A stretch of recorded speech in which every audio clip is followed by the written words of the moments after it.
पूछे state government के अंदर बेस्ट इंजीनियरिंग कॉलेज कौन सा है, तो अगर आपका सेंट्रल में नहीं हो रहा है तो आप स्टेट में ट्राई करो, और स्टेट में जो बेस्ट है वो है HBTU कानपुर। जनरल अगर कोई देखे तो 98 परसेंटाइल जिनका प्लस है उनको शायद राउंड 3 तक कंप्यूटर साइंस या IT जैसी ब्रांचेस मिल जाएंगी। अगर इलेक्ट्रॉनिक्स की बात करूं तो 97 परसेंटाइल के आसपास। देखो ये दोनों डेटा कंपेयर कर लेते हैं। 2023 में 22,000 पे ही बंद हो गया था। 2024 में कंप्यूटर 26,000 पे जाके बंद हुआ है। प्लेसमेंट की बात करूं तो इस साल का जो हाईएस्ट पैकेज है वो 32 LPA का है, एवरेज पैकेज 7 LPA का है, और टोटल जॉब ऑफर जो है इस बार 640।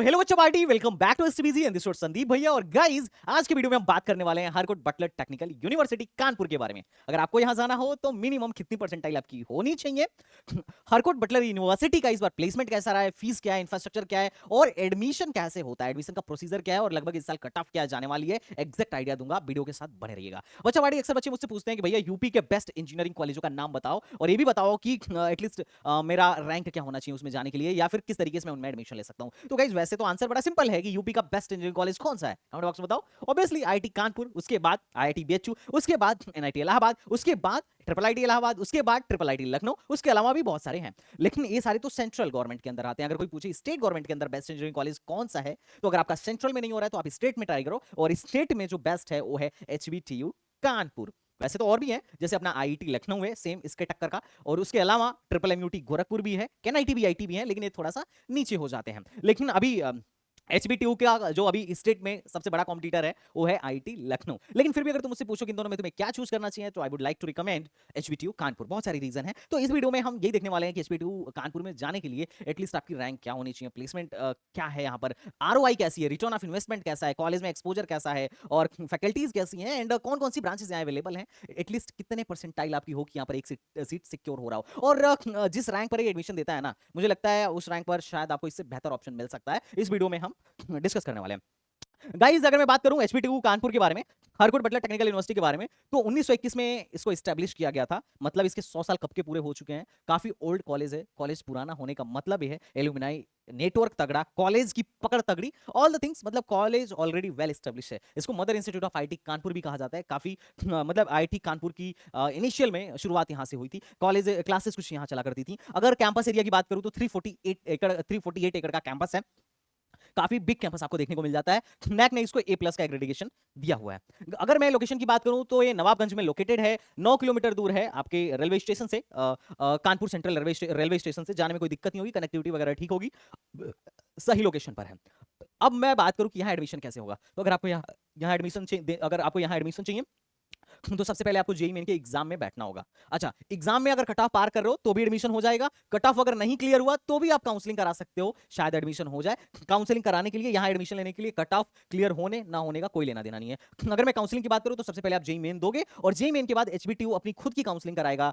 ना तो इनका जोसा के थ्रू होगा, ना AKTU के थ्रू होगा। HBTU अपनी खुद की काउंसलिंग कराएगा, और उनके सेपरेट काउंसलिंग के थ्रू HBTU में एडमिशन होगा। मोस्ट ऑफ द कैंडिडेट को इसके बारे में कुछ भी आइडिया नहीं रहता है, लेकिन तुम परेशान मत हो। अगर तुम इस साल जेईई मेन दे रहे हो तो मैं आप सीधा सीधा बात बोलूंगा कि भैया STBC को फॉलो कर लेना, क्योंकि चाहे तुम्हारी परसेंटाइल अच्छी आए, खराब आए, बहुत खराब आए, या बहुत अच्छी आए, हर स्टेज पर STBC तुम्हारी हेल्प करेगा। और एटलीस्ट तब तक हाथ पकड़े रहना STBC का जब तक तुम्हारा एडमिशन नहीं हो जाए, क्योंकि this is the one of the best channel, one of the best platform for your counselling, for your admission guidance. तो मत छोड़ना। और साथ साथ हम लोग अभी काउंसलिंग के लिए हम लोगों ने प्रोग्राम भी लॉन्च कर दिया है, तो तुम चाहो तो हमसे पेड काउंसलिंग भी करा सकते हो, जिसमें हम तुम्हारे मेंटर रहेंगे और हम तुम्हें गाइड करेंगे कि कौन सा कॉलेज आपके कौन से रैंक पे मिलेगा, कैसे अप्लाई करना है, क्या कट ऑफ जाएगी, everything I will suggest you. Okay बच्चा पार्टी, आगे बढ़ते हैं। अगर मैं बात करूं यहाँ पर सीट की, तो यहाँ पे कंप्यूटर में 81 सीटें हैं,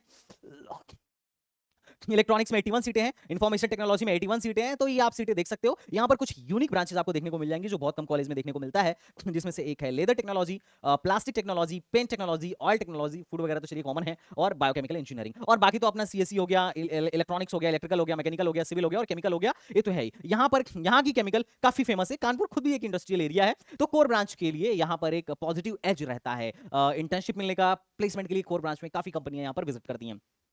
अगर मैं बात करूं, एक इंपॉर्टेंट बात जो मैं आपसे डिस्कस करना चाहता हूं वो ये है कि यहां पर देखिए, पहले अदर स्टेट, यहां पे सिर्फ होम स्टेट वालों का एडमिशन होता था। मतलब मोस्टली जनता जो होती थी पहले सिर्फ और सिर्फ यूपी की होती थी। अभी भी मोस्ट ऑफ द जनता जो है यूपी की ही आपको देखने को मिलेगी। बट अगर मैं बात करूं तो यहां पर अगर मैं बात करूं तो यहां पर 5% सीटें अदर स्टेट के लिए फिक्स कर दी गई हैं। मतलब अब अदर स्टेट वाला भी बच्चा एडमिशन ले सकता है, 5% सीट पर अदर स्टेट वालों का एडमिशन होगा। और यहां पर 5% सीटें भी हैं जो टीएफडब्ल्यू स्कीम के तहत आती हैं। मतलब टीएफडब्ल्यू स्कीम में है कि अगर आपके मतलब पेरेंट्स की इनकम, मतलब आप बहुत आप आपकी फाइनेंशियल कंडीशन मान लीजिए आपकी ठीक नहीं है, लेकिन आपका बच्चा बड़ा मेधावी है, अच्छी रैंक लेके आया है, तो बिना ट्यूशन फीस दिए उसका एडमिशन हो जाएगा। बाकी हॉस्टल एंड अदर चार्जेस जो लगते हैं वही देना पड़ेगा। मतलब 75,000 इनकी ट्यूशन फीस है, सीधा सीधा माफ हो जाएगी अगर आप टीएफडब्ल्यू स्कीम के तहत एडमिशन लेते हैं तो। अब हर ब्रांच में जैसे कंप्यूटर इंजीनियरिंग में 3 सीटें टीएफडब्ल्यू के अंदर है, इस सीट पर जिस बच्चे का एडमिशन होगा उसका ट्यूशन फीस नहीं लगेगा। बहुत सारे बच्चे टीएफडब्ल्यू पे एडमिशन लेते हैं, टीएफडब्ल्यू सीट की अलग से मेरिट बनती है, इसके लिए आपके पास अच्छा क्या होना चाहिए, मतलब अच्छा रैंक होना चाहिए। ओके बच्चा पार्टी। अगर मैं बात करूं एनबीए एग्रेडिगेशन की, देखो जब भी तुम एडमिशन लेना तो एक चीज जरूर चेक करना कि आपका ब्रांच एनबीए से एग्रेडिगेटेड है कि नहीं है। अगर मैं एनबीए एग्रेडिगेटेड की बात करूं तो केमिकल यहां पर एग्रेडिगेटेड है, सिविल एग्रेडिगेटेड है, सीएससी एग्रेडिगेटेड है। यार बहुत सारे एनआईटीज में सीएससी का एग्रेडिगेशन ही नहीं मिला एनबीए से, या फिर मिला भी है तो एक्सपायर हो चुका है। इलेक्ट्रिकल एग्रेडिगेटेड है, इलेक्ट्रॉनिक्स एग्रेडिगेटेड है, फूड एग्रेडिगेटेड है, मैकेनिकल एग्रेडिगेटेड है, ऑयल पेंट प्लास्टिक, ये सारी ब्रांचेज भी एग्रेडिगेटेड है। आप एनबीए से एग्रेडिगेशन यस नो जरूर चेक करना, यस या नो जरूर चेक करना। अभी मैं एनआईटी जालंधर का देख रहा था, उसका कंप्यूटर साइंस एनबीए से एग्रेडिगेटेड ही नहीं है। एनबीए एग्रेडिगेशन इस बात को दर्शाता है कि हाँ एक कॉलेज एक मिनिमम स्टैंडर्ड, मतलब एक स्टैंडर्ड को दर्शाता है। एनबीए से एग्रेडिगेशन मिलने का मतलब यह है कि मिनिमम एक जो थ्रेशोल्ड होना चाहिए इस ब्रांच को चलाने के लिए, मान लो पेंट को चलाने के लिए जो लैब होनी चाहिए, जो इंफ्रास्ट्रक्चर होनी चाहिए, जो फैकल्टीज की क्वालिफिकेशन होना चाहिए, मिनिमम वो है। समझ रहे हो? तो इस चीज से आप श्योर हो सकते हो अगर आपका ब्रांच एनबीए से एग्रीडिगेटेड है तो। एनबीए हर ब्रांच हर कॉलेज को भी एग्रीडिगेट नहीं करता है, हर ब्रांच को भी एग्रीडिगेट नहीं करता है, तो दिस इज द इंपॉर्टेंट, हमेशा एडमिशन लेने से पहले चेक करो। ओके।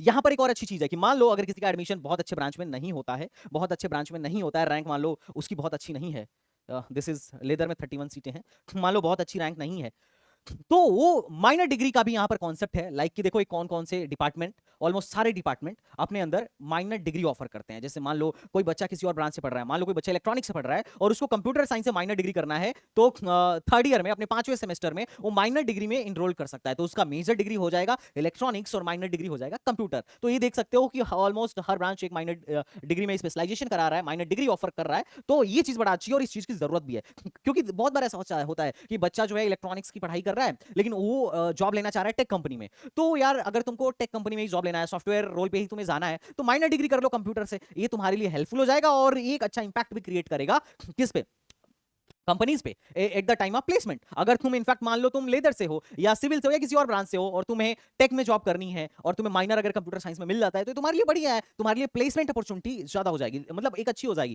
क्योंकि इनफैक्ट जब तुम एमटेक या पीएचडी करने भी जाते हो इंटरडिसिप्लिनरी ब्रांच में और तुम्हारे पास एक माइनर डिग्री होती है, तो तुम्हारे पास वहां पे भी एक एज होता है कि तुम, मतलब वहां पर भी एक पॉजिटिव एज होता है, एक तुम्हारे पास पॉजिटिव पॉइंट होता है कि मैंने अपनी मेजर डिग्री के साथ साथ इस ब्रांच में माइनर डिग्री भी कर रखी है, इस पोस्ट के लिए भी आप मुझे कंसीडर कर सकते हो। ओके बच्चा पार्टी, तो माइनर डिग्री का कॉन्सेप्ट बहुत अच्छा है। अगर मैं फीस स्ट्रक्चर की बात करूं तो भैया 1,35,000 इनकी टोटल फीस स्ट्रक्चर है, जिसमें से ट्यूशन फीस 75,000 है और बाकी का रजिस्ट्रेशन, फलाना, faculty, medical training and placement and other charges हैं। अगर आपको टीएफडब्ल्यू सीट मिलती है तो 1,35,000 में से 75,000 सीधे सीधे माफ हो जाएगा। अगर आप टोटल बात करो ना हॉस्टल हॉस्टल लेके, अच्छा पहले साल 1,35,000 लगता है, उसके अगले साल से घट जाता है, उसके अगले साल से 1,27,000 लगने लगता है। लेकिन अगर आप टोटल बात करो कि यहाँ पढ़ाई करने पे कितना खर्चा आएगा हॉस्टल हॉस्टल लेके, तो पढ़ाई करने का यहाँ पर खर्चा आने वाला है 7,61,000 और बिना हॉस्टल 5,17,000। तो अगर तुम इसका आरओआई देखोगे ना तो इसके एवरेज सैलरी से निकाल सकते हो लगभग आरओआई जितना तुम कॉलेज को दोगे उतना कॉलेज तुम्हें रिटर्न भी कर देगा, लगभग इतने का इनका एवरेज पैकेज भी है। ठीक है, तो ब्रांच वाइज आरओआई, कंप्यूटर का तो आरओआई बहुत शानदार है,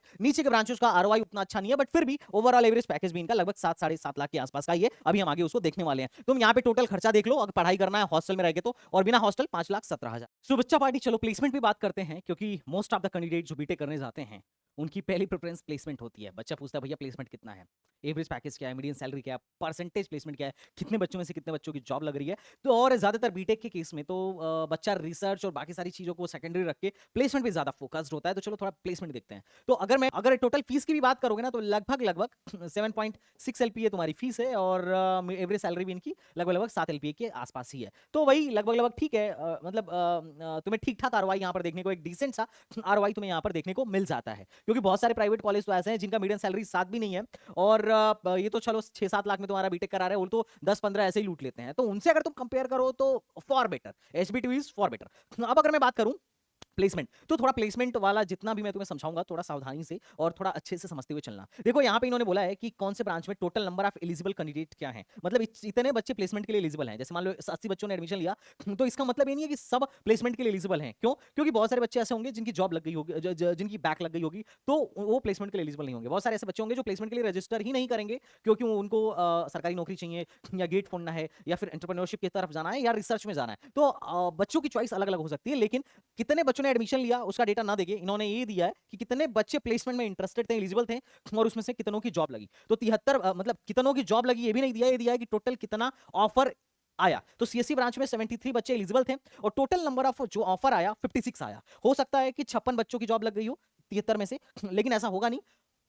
होगा क्या, 56 से कम बच्चों की जॉब लगी हो, क्योंकि कई बच्चे ऐसे होंगे जिनके पास एक, दो या तीन जॉब मतलब मल्टीपल ऑफर एक बच्चा कंटेंट किए हुए होगा। तो ऐसा भी तुम्हें देखने को मिल सकता है। तो अगर मैं मान भी लूं कि 56 बच्चों की जॉब लगी 73 में से, 73 एलिजिबल थे, 73 आए नहीं, हो सकता है 81 बच्चे आए हों जिसमें 73 बच्चे प्लेसमेंट के लिए बैठे हों और उसमें से 56 बच्चों की जॉब लगी। ये मैक्सिमम कंडीशन है, हालांकि इससे कम बच्चों की जॉब लगी होगी, लेकिन मैं मैक्सिमम कंडीशन भी लूं तो अगर परसेंटेज प्लेसमेंट कंप्यूटर साइंस में देखोगे तो लगभग 76% से कम बच्चों की लास्ट ईयर प्लेसमेंट हुई थी। अगर आईटी का देखा जाए तो 78 में से लगभग 78 बच्चे बैठे थे, 67 बच्चों को, मतलब टोटल 67 जॉब ऑफर हुआ। हो सकता है जॉब ऑफर 67 बच्चों को हुआ हो, ऐसा भी हो सकता है कि 67 से कम बच्चों को हुआ हो और एक उसमें से 5-10 बच्चे ऐसे हो जिनके पास मल्टीपल जॉब ऑफर आया हो।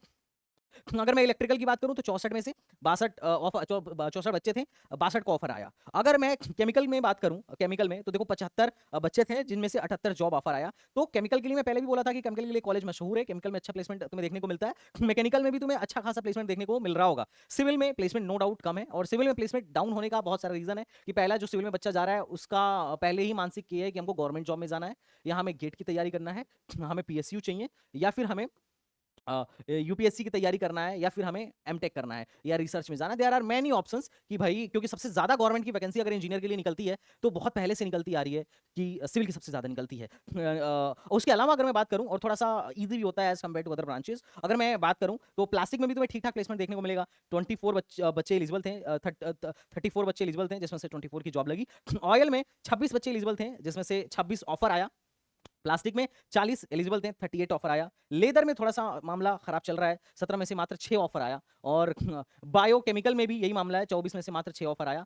फूड में 29 में से 19 ऑफर आया। एमबीए और एमसीए का भी बहुत अच्छा प्लेसमेंट सिनेरियो तुम्हें यहाँ पर देखने को नहीं मिलेगा। तो ओवरऑल तुम्हें ये प्लेसमेंट देखने को मिलेगा। अब ब्रांच वाइज प्लेसमेंट स्टैटिस्टिक्स क्या है, तो देखो ब्रांच वाइज का तो ब्रांच वाइज एवरेज हाइस्ट अभी बताना मुश्किल है, क्योंकि इसका ये वाला डेटा आया नहीं है। नंबर ऑफ कैंडिडेट में कितने बच्चों की जॉब लगी, किसको मल्टीपल ऑफर आया, और कितने बच्चे ऐसे थे जिनका किस कंपनी में प्लेसमेंट हुआ और कितने का प्लेसमेंट हुआ, ये 2023 का है। और 2023 के डेटा से बहुत अच्छे से मैं समझा दूंगा कि तुम्हें ब्रांच वाइज लगभग एचबीटीयू खानपुर में प्लेसमेंट कितना देखने को मिल जाएगा, हम बहुत अच्छे से समझेंगे। ये 2023 का डेटा है। अगर तुम जनरल डेटा देखो 2023 का जो चार्ट है, इसमें इन्होंने बोला है कि ये इनटेक है, इतने बच्चे आए थे, एडमिशन लिए थे, उसमें से इतने प्लेसमेंट के लिए बैठे थे और टोटल नंबर ऑफ ऑफर इतना आया। तो अगर तुम्हें परसेंटेज प्लेसमेंट निकालना हो तो तुम अगर यहां से निकालोगे तो एब्सोल्यूट परसेंटेज प्लेसमेंट नहीं आएगा। क्यों? क्योंकि ऐसा हो सकता है कि एक बच्चे के पास मल्टीपल जॉब ऑफर हो, जैसा कि फॉर एग्जांपल मैं यहां तुम्हें दिखाता हूं। जैसे एक बच्चा है आयुष गुप्ता, उसके पास देखो टीसीएस में निंजा प्रोफाइल पे 3.36 एलपीए की जॉब ऑफर थी, पेटेल में 6 एलपीए का था, सैमसंग एसडी में 8 एलपीए का था। तो मतलब मतलब इसको 4 ऑफर मिला था, 4 जॉब का ऑफर मिला था। तो अगर एक बच्चे का अगर टोटल नंबर ऑफ ऑफर जोड़ोगे तो एक ही बच्चे के पास 4 ऑफर हो गया। लेकिन मैंने यहाँ पर परसेंटेज प्लेसमेंट इस डेटा से स्क्रैप करके सारा कुछ यहाँ पे लिख दिया है कि कितने, मतलब जितने बच्चों की जॉब लगी है उनका एवरेज सैलरी क्या है, जितने बच्चों की नहीं लगी है मैंने उनको कंसीडर नहीं किया है जितने। और यहां पर परसेंटेज प्लेसमेंट लिखा है जो कि एब्सोल्यूट परसेंटेज प्लेसमेंट है, कि कितना बच्चा एडमिशन लिया और उसमें से कितना प्लेस्ड हुआ, मतलब कितना एडमिशन लिया और कितना प्लेस्ड हुआ, कितना एलिजिबल था और कितना प्लेस्ड हुआ। ये वाला डेटा मैंने नहीं दिखाया है, तुम वो भी निकाल सकते हो, लेकिन मैंने जो दिखाया है कि कितना एडमिशन लिया और कितना परसेंट बच्चा प्लेस्ड हुआ, ये साफ साफ क्लियर। और हर ब्रांच का एवरेज पैकेज मैंने तुम्हें निकाल के यहाँ पर तुम्हारे कन्वीनियंस के लिए दिखा दिया है। अगर हम बात करें केमिकल इंजीनियरिंग तो हाईएस्ट गया था 11.43 के आसपास, तुम यहाँ से चेक भी कर सकते हो कि केमिकल इंजीनियरिंग में हाईएस्ट पैकेज क्या रहा था, तो you can check from here.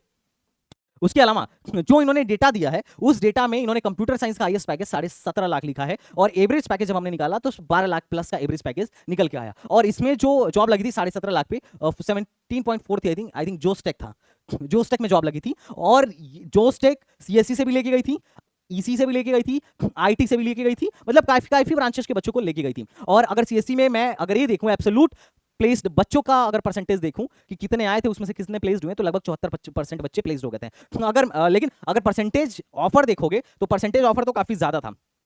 क्योंकि 68 बच्चे एलिजिबल थे और 71 ऑफर आया, तो परसेंटेज ऑफर ज्यादा है, लेकिन एब्सोल्यूट प्लेस्ड कैंडिडेट का जो परसेंटेज है वो ये है, लगभग 74% according to the given data, जो इन लोगों ने डेटा दिया है कि कितने बच्चे इनके यहाँ से प्लेस्ड हुए थे। अगर इसके अकॉर्डिंग मैं बाकी देखूं, इलेक्ट्रिकल देखूं तो 68% बच्चे प्लेस्ड हुए थे और हाईएस्ट सैलरी लगभग 14.5 लाख के आसपास थी और एवरेज पैकेज 7.22 का था। इलेक्ट्रॉनिक्स में भी लगभग 64% बच्चे प्लेस्ड हुए थे, 17.5 लाख हाईएस्ट सैलरी थी और एवरेज सैलरी 8.91 का था। इन्फॉर्मेशन टेक्नोलॉजी 17.5 लाख बच्चे प्लेस्ड हुए थे, एवरेज सैलरी 11.66 और परसेंटेज प्लेसमेंट 75% का। मैकेनिकल में जो हाईएस्ट सैलरी लगी थी वो 22 लाख की लगी थी और एवरेज पैकेज मैकेनिकल का भी 8 लाख के आसपास तुम्हें देखने को मिल जाएगा और परसेंटेज प्लेसमेंट 72%। ये एवरेज पैकेज परसेंटेज हमने कैसे, एवरेज प्लेसमेंट कैसे निकाला है, तो जितने बच्चों की जॉब लगी है उनका एवरेज हमने निकाला है। हमने इसमें उनको कंसीडर नहीं किया है जो प्लेसमेंट में बैठे ही नहीं थे या जिनकी जॉब नहीं लगी थी।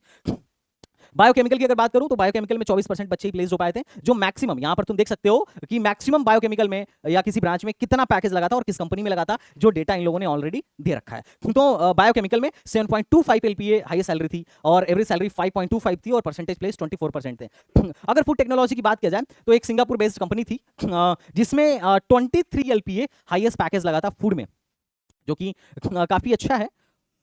और जैसा कि तुम यहाँ पे देखोगे, this is the mechanical air food।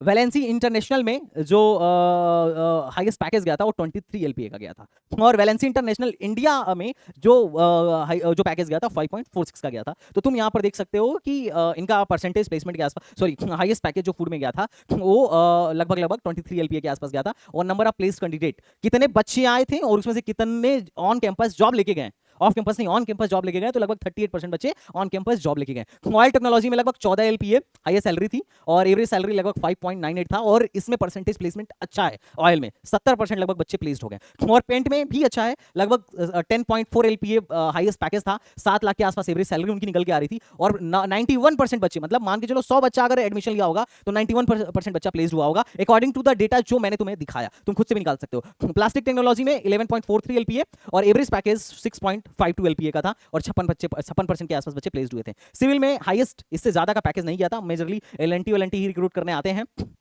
जो कि ठीक कंपनी है नो डाउट। 7.2 हाईएस्ट था और एवरेज पैकेज जो सिविल में निकल के आया 4.6 का निकल के आया और परसेंटेज प्लेसमेंट 43% के आसपास है। लेदर में हाईएस्ट सैलरी 4.5 लाख की लगी, इससे ज्यादा किसी कंपनी ने नहीं दिया जो इन्होंने डेटा शेयर किया हुआ है वेबसाइट पर उसके अकॉर्डिंग, और एवरेज सैलरी 4 एलपीए के आसपास है और परसेंटेज प्लेसमेंट 60% का। अब अगर तुम लेदर उधर में देखो ना तो लेदर में 60% देखने में तुम्हें ज्यादा लग रहा होगा, लेकिन यार अब तुम सोचो 2 बच्चा हो या मान लो 3 बच्चा है, अब 3 बच्चे में 2 की अगर जॉब लग गई तो तुम्हें ये देखने को मिलेगा यार 2/3 × 100 लगभग तुम्हें 66% का प्लेसमेंट दिखेगा, पर बहुत अच्छा प्लेसमेंट नहीं है। देखो लेदर में 15 बच्चों ने एडमिशन लिया था, 9 बच्चों की जॉब लगी और यहाँ 9 ऑफर आया, जॉब हो सकता है 9 से कम की लगी हो। इसमें 29 बच्चों ने एडमिशन लिया था बायोमेडिकल इंजीनियरिंग में और बायोकेमिकल इंजीनियरिंग में और उसमें से लगभग टोटल 9 ही ऑफर आया, मात्र 9 ऑफर आया। फूड में भी 39 बच्चों ने एडमिशन लिया था और मात्र 14 ही ऑफर आया, तो बहुत कम ऑफर है इन सब ब्रांचेस में, जो कि तुम यहाँ पर क्लियर देख सकते हो। जबकि अगर तुम पेंट की, प्लास्टिक की, ऑयल की और पेंट का देखो तो 37 में से 28 बच्चों को ऑफर आ गया था, 28 ऑफर आया था, 34 में से 26 ऑफर आया था। प्लास्टिक में देखो 34 बच्चे जॉब लिए थे, मतलब इनटेक था और 34 बच्चे एलिजिबल थे और उसमें से टोटल ऑफर आ गया था 31। तो इसका मतलब जो है पेंट टेक्नोलॉजी का मामला यहाँ पे सही तुम्हें देखने को मिल रहा होगा।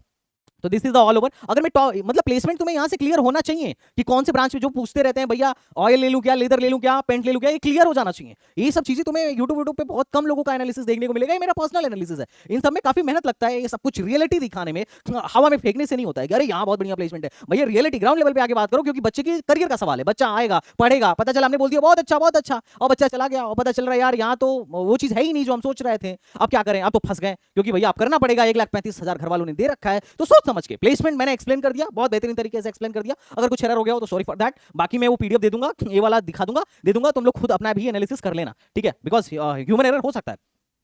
उसके अलावा अगर मैं बात करूं बच्चा पार्टी टॉप रिक्रूटर्स की, तो ठीक ठाक कंपनीज, अच्छी कंपनीज तुमको यहां पर देखने को मिल सकती हैं। तो प्लेसमेंट के अगर टर्म्स में बात करूं तो मैं तो बोलूंगा ठीक ठाक है, प्लेसमेंट अच्छा है। अब देखो एनआईआर ऑफ डेटा की मैं अगर बात करूं तो एनआईआर ऑफ डेटा में यूनिवर्सिटी की एनआईआर ऑफ डेटा मेरे को मिली, इंजीनियरिंग का एनआईआर ऑफ डेटा शायद इन लोगों ने सबमिट नहीं किया हो या फिर हमें मिला नहीं। उसका यूनिवर्सिटी लेवल पर 4 साल वाले जितने भी कोर्सेज हैं उनका मीडियन सैलरी 6.25 है, 6.25 है और लगभग 799 में से दिख रहा होगा शायद तुमको 638 बच्चे प्लेस्ड हो गए। तो ओवरऑल परसेंटेज प्लेसमेंट भी अच्छा है और मीडियन सैलरी 6.25 अच्छा है। मतलब 638 में से मान लो अगर 600 भी मान लूं तो 300 बच्चे, 300 से लगभग 300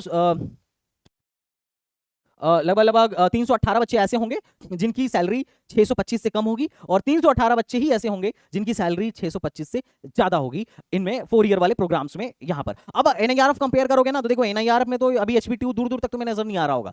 तुम जाके चेक करो टॉप 100 में, टॉप 200 में, इंजीनियरिंग कॉलेजों की लिस्ट में तो ये तुम्हें नजर ही नहीं आएगा। यूनिवर्सिटी लेवल में भी टॉप 100 में नहीं नजर आएगा, जबकि मदन मोहन मालवीय ट्रिपल एमयूटी नजर आएगा। अब आई डोंट नो ये एनआईआर डेटा सबमिट नहीं कर रहे हैं या एनआईआर पे पार्टिसिपेट नहीं कर रहे हैं। सेम चीज आईटी लखनऊ में भी तुम्हें नजर आएगी। एनआईआरएफ की स्टेटस पे इनका मामला थोड़ा सा डाउन है, बट ओवरऑल अगर तुम कॉलेज के बारे में पूछो तो मैं तो भाई बोलूंगा ठीक ठाक कॉलेज है, बढ़िया कॉलेज है।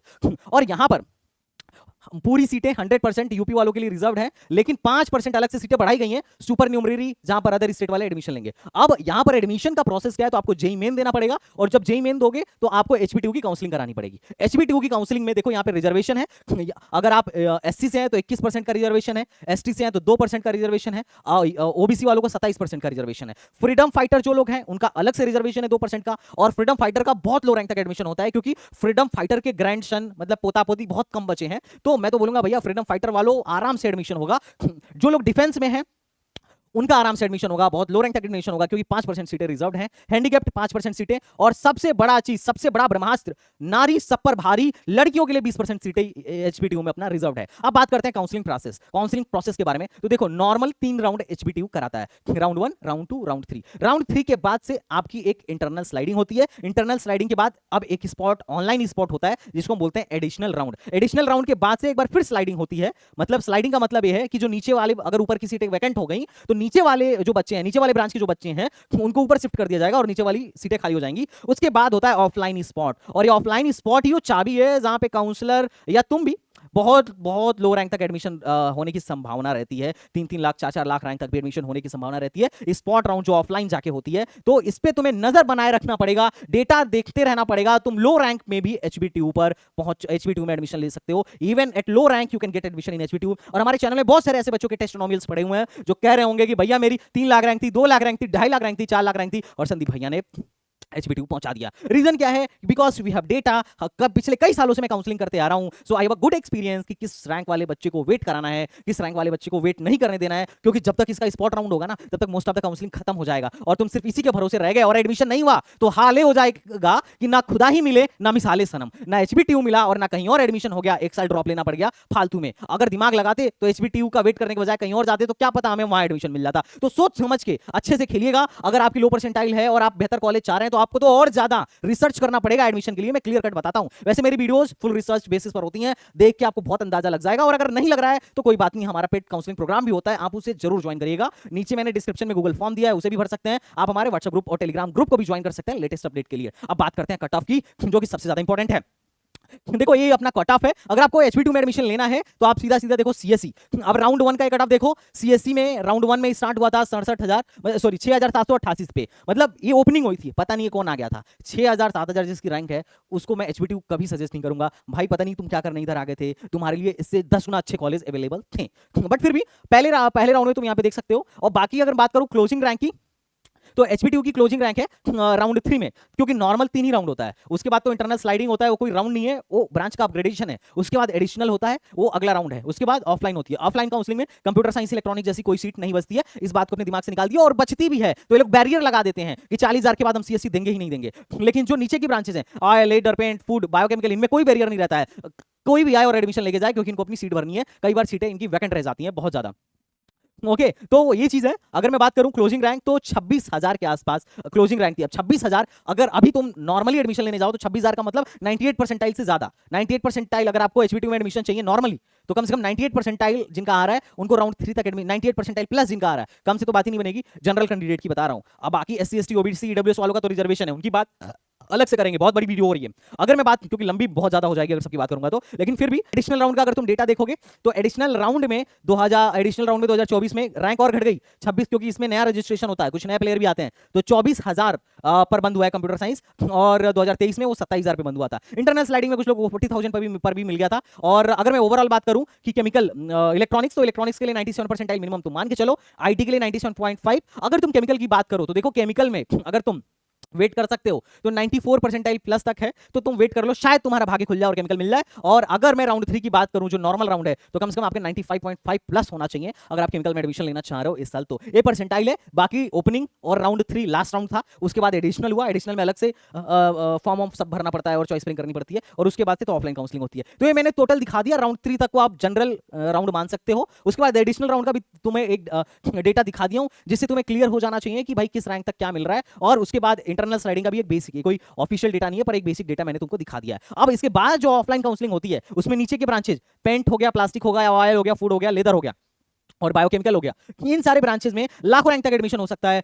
1 lakh rank, 2 lakh rank, 2.5 lakh rank, 3 lakh rank तक भी एडमिशन हो सकता है। डिपेंड ऑन कि कितनी सीटें वैकेंट है। अगर सीटें वैकेंट है तो लो रैंक तक एडमिशन होने की पूरी पॉसिबिलिटी है, और अगर सीट वैकेंट नहीं है तो टाटा बाय बाय, जय श्री राम। ओके, तो ये बात समझिएगा। काउंसलिंग बहुत समझदारी से कराइएगा। एचपीटीयू में भी जाना उतना आसान नहीं है। अगर कंप्यूटर ब्रांच चाहिए तो बहुत टफ है। अब बात करता हूं, देखो अगर आपको एचपीटीयू में मान लो कोर ब्रांच मिल रहा है, मान लेते हैं किसी की रैंक 60,000 है। अब देखो 60,000 में इन लोगों ने पिछली बार केमिकल दिया था या फिर मैकेनिकल दिया था।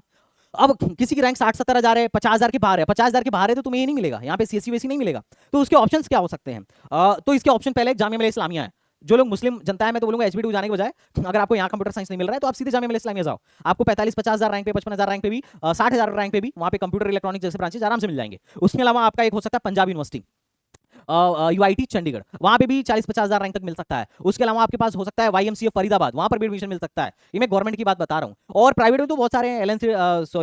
एलएनएमआईटी जयपुर हो जाएगा आपका, अगर मान लो आपके 96 परसेंटाइल 97 परसेंटाइल आ रहे हैं, तो उसमें यहाँ पे तो काम 96 परसेंटाइल पे आपको सीएससी वेसी मिलेगा नहीं। You can go for LNMIIT Jaipur, अगर पैसे वैसे की कमी नहीं है तो। उसके अलावा और भी बहुत सारे ऑप्शंस हैं जो आप देख सकते हो, लेकिन एलएनएमआईटी जयपुर वगैरह बहुत महंगे ऑप्शंस है। लेकिन मैंने जो आपको यूआईटी चंडीगढ़, वाईएमसीए फरीदाबाद वगैरह बताया, वो मतलब ठीक ठाक ऑप्शन है। उसके अलावा आप एनआईटीज वगैरह में भी पार्टिसिपेट कर सकते हो। एचबीटीयू के भी पैरेलल बहुत सारे एनआईटीज और बहुत सारे ट्रिपल आईटीज भी आपको मिल रहे होंगे। तो उस केस में आपको डिसाइड करना पड़ेगा, either you have to go in HBTU, either you have to go for that. Okay, तो आप इस बात का बिल्कुल ध्यान रखिएगा। और अगर आपको ब्रांच अच्छी नहीं मिल रही है तो एचबीटीयू के बाद आप आईटी लखनऊ पे फोकस करिए, वो भी अच्छा प्लेसमेंट देता है। और लगभग इसका बहुत अच्छा मतलब इसका बहुत सटीक कॉम्पिटिटर है IT Lucknow in terms of placement, faculty and facility. Okay, चलो हम आगे बात करते हैं। ये कट ऑफ का तो आइडिया तुमको क्लियर हो ही गया होगा। अदर स्टेट वालों की भी अच्छी खासी कट ऑफ जाती है। अदर स्टेट वालों को अगर मैं बात करूं, सीएससी में 38,000 रैंक तक एडमिशन मिल गया था। और देखो अदर स्टेट में राउंड 3 में लो गई थी। क्यों गई थी? क्योंकि अदर स्टेट को 5% मिलना अब पिछले 2-3 साल से शुरू हुआ है, तो ज्यादातर अदर स्टेट को पता ही नहीं है। और ज्यादातर अगर अदर स्टेट को पता ही नहीं तो उनको कई बार फायदा मिल जाता है ना। 2023 से ज्यादा लो कट ऑफ गई थी। तो ये सारी चीजें हैं। अदर स्टेट का एक कट ऑफ है। अदर स्टेट वाले को, अदर स्टेट वालों का अलग अलग कैटेगरी भी है यहाँ पर, तो अपना आप देख सकते हो। लेकिन जनरल का मैं कट ऑफ यहाँ पे दिखा देता हूँ, जिससे आपको एक सब कुछ क्लियर हो जाए। यहाँ पर बीएस और एमएस का भी कोर्स स्टार्ट हुआ है, जो कि इंजीनियरिंग की डिग्री तो नहीं है, मैथमेटिक्स डिपार्टमेंट के अंदर है, मैथ्स डिपार्टमेंट के अंदर है। उसमें आराम से 1.5 लाख रैंक तक, 1 लाख रैंक प्लस के आसपास एडमिशन हुआ था। तो जिनका 94 परसेंटाइल के आसपास है, यू में अप्लाई। अब बात ये करते हैं कि एचपीटीयू में अप्लाई किनको करना चाहिए। तो देखो, अगर जस्ट एंट्री मारना है किसी भी ब्रांच में, तो जिनका भी मान के चलिए, जिनका 80 परसेंटाइल प्लस है, आराम से अप्लाई करो। जिनका 70 परसेंटाइल प्लस है वो भी अप्लाई कर सकते हैं। ऑफलाइन स्पॉट में काम उनका हो सकता है कि बन जाए। 80 परसेंटाइल प्लस वाले भी अप्लाई कर सकते हैं। सिक्योर एडमिशन चाहिए, 90 परसेंटाइल प्लस है, कहीं ना कहीं आराम से 100% एडमिशन हो जाएगा।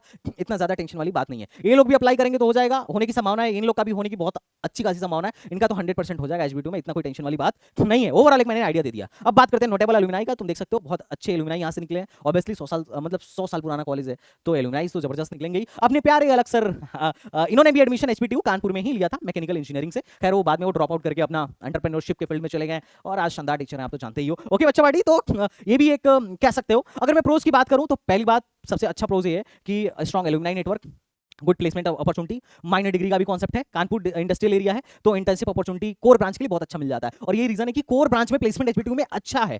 स्पोर्ट फैसिलिटी अच्छी है, ग्रीन एंड लार्ज कैंपस है, और कॉन्फ्रेंसेस वगैरह फ्रिक्वेंटली यहाँ पर होते रहते हैं। और रिसर्च के लिए, खासकर केमिकल टेक्नोलॉजी के अंदर रिसर्च के लिए बहुत अच्छी सुविधाएं यहाँ पर आपको देखने को मिल सकती हैं। अगर मैं कौन सी बात करूँ तो देखो, जिस तरीके से सरकारी कॉलेज है, फिर भी फीस थोड़ी सी हाई है। अगर मैं अटेंडेंस पॉलिसी की बात करूँ, देखो इस पहले अटेंडेंस पॉलिसी थोड़ी सी चिल थी, लेकिन अभी अटेंडेंस पॉलिसी को लेकर तुम सोशल मीडिया वगैरह पे भी देख रहे होगे कि बवाल चल रहा है। बहुत सारे बच्चों को एग्जाम से निकाल दिया, फलाना फलाना फलाना, बहुत सारी चीजें सोशल मीडिया पे चल रही हैं, और बहुत सारे मीडिया वाले भी उसको कवरेज दे रहे हैं। और एक चीज और, स्कॉलरशिप भैया, बहुत सारे बच्चों का पिछले बार ऐसा हुआ था कि इन लोगों ने यूपी गवर्नमेंट को फॉर्म ही सेंड नहीं किया था, या फॉर्म सेंड भी किया था तो पता नहीं कैसे किया था। ये लोग तो भाई कोई अपनी गलती शायद एडमिट ही ना करे, लेकिन स्कॉलरशिप इनके बच्चों की आई नहीं। तो बहुत सारे बच्चे थे जिनकी स्कॉलरशिप नहीं आई। ये बहुत बड़ा कौन बोल सकते हो, जो शायद हो सकता है कि कॉलेज की वो रही हो, जबकि अगर ऐसा कुछ टाइम पे होता तो इनके बच्चों को जरूर स्कॉलरशिप मिलती, क्योंकि बाकी बच्चों को मिल रही है तो इनको क्यों नहीं मिलेगी। बट बच्चे एक तरीके से भुगतभोगी रहे हैं, क्योंकि देखो बहुत सारे बच्चे जिसके पेरेंट्स 1,35,000 फीस भर रहे हैं ना, उसको कहीं ना कहीं आस होता है कि बीटेक में हमें स्कॉलरशिप मिलेगी, और मोस्ट ऑफ द कैंडिडेट को मिलता भी है। अब सोचो 50 से 60 हजार अमाउंट जो है छोटा मोटा अमाउंट नहीं है, बहुत ज्यादा है। और SC ST में तो भैया 75 हजार से लेके 1,10,000 तक का अमाउंट मिल सकता है। तो भैया उनको स्कॉलरशिप अगर नहीं मिल रही है तो उनका तो मामला डल है, वही डल है ना। आधे लोग तो यही धाराशायी हो जाएंगे कि भैया लोन लेके पढ़ने आए थे, मामा से मांग के पढ़ने आए थे, स्कॉलरशिप मिल जाता तो हॉस्टल फीस दे देते, अब मामा हॉस्टल फीस देने से मना कर रहे हैं, फलाना फलाना फलाना। बहुत सारी समस्याएं हैं बच्चों को लेकर जो स्कॉलरशिप मिलने से सॉल्व हो सकती हैं। तो इसमें बच्चों के द्वारा बताया जा रहा था कि लापरवाही बरती गई है